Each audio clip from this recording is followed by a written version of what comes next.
Bapak Uskup, para romo, para suster, frater, bruder, dan seluruh umat yang terkasih, selamat pagi berkah dalem. Tanggal 16 Agustus 2022, pagi ini kita merenungkan kutipan sabda Tuhan yang diambil dari Injil Matius pasal 19 ayat 23 sampai dengan ayatnya yang ke-30. Ada sesuatu yang menarik dari sabda ini. Yang pertama adalah sabda Yesus yang mengatakan bahwa sangatlah sulit seorang kaya masuk dalam kerajaan surga.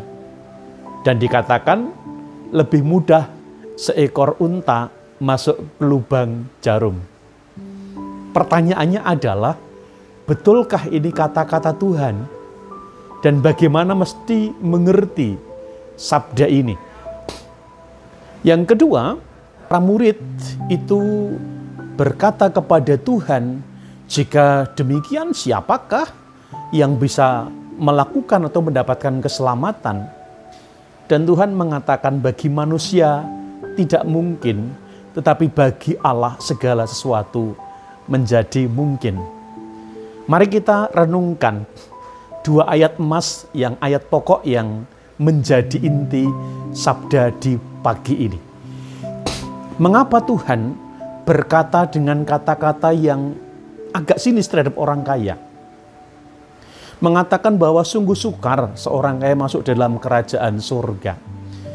Sabda ini harus disambungkan dengan ayat-ayat sebelumnya.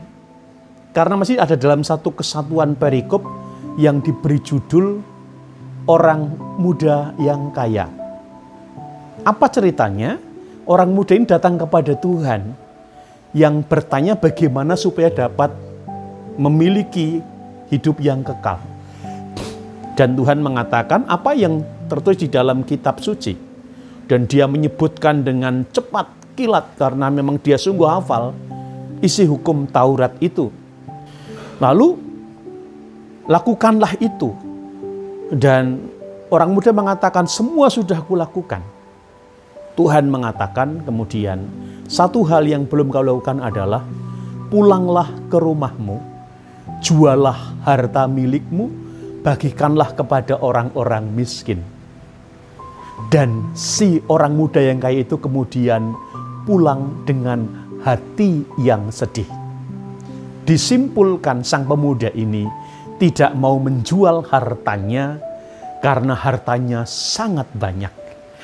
Nah, dari kata-kata inilah kemudian Tuhan bersabda, sungguh sukar atau sulit orang kaya masuk dalam kerajaan surga, karena seperti orang muda tadi, ia masih terikat kepada hartanya dan tidak mau berbagi kepada sesamanya. Yang kedua, lalu dikatakan lebih mudah seekor unta masuk lubang jarum. Ini adalah sebuah kiasan atau sebuah gambaran. Bukan lubang jarum yang kecil dalam arti sebenarnya. Sejarahnya adalah di Yerusalem, di Bait Allah itu ada dua pintu utama dan ada pintu kecil yang berbentuk seperti lubang jarum yang biasanya digunakan untuk para pedagang dengan unta dan dagangannya melalui pintu itu atau lubang itu, lubang jarum itu.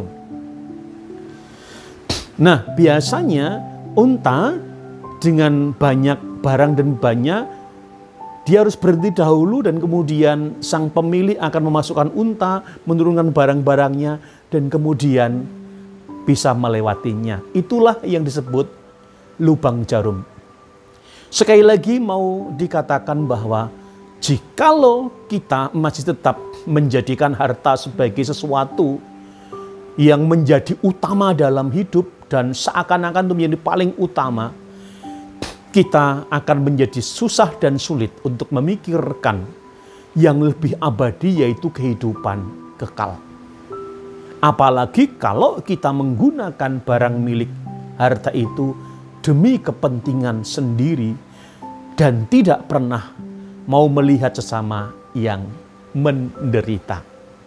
Bagi manusia, hal itu tidak mungkin, tetapi bagi Allah mungkin. Kalau kita tidak hanya memikirkan kehidupan duniawi semata, harta dunia semata, tapi kita memikirkan harta yang lebih abadi, yakni harta sorgawi.